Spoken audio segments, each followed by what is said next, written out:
abstract. My guess would be, and I have no statistics, by the way, but I think that within, I'd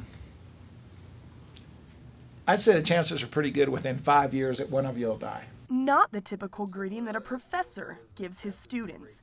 But Doug Looney's sports literature class is anything but typical.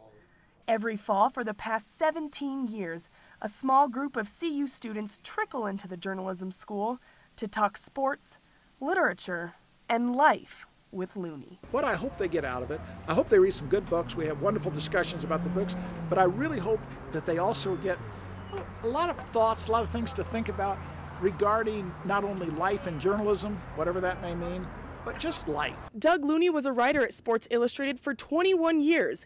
He's also the co-author of Under the Tarnished Dome, a book which rose to number 11 on the New York Times bestseller list. His students realize that Doug is more than just their adjunct professor.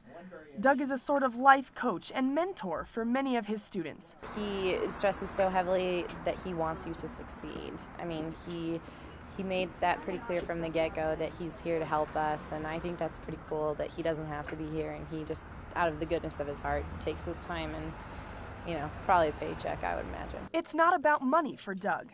He gives every dollar he earns as a professor back to the University of Colorado.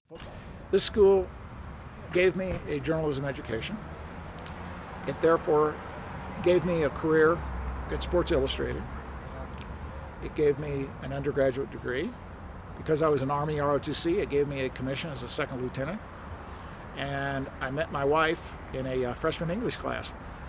So this university gave me an awful lot. For me to do a little bit for this school is not a burden, it's a pleasure.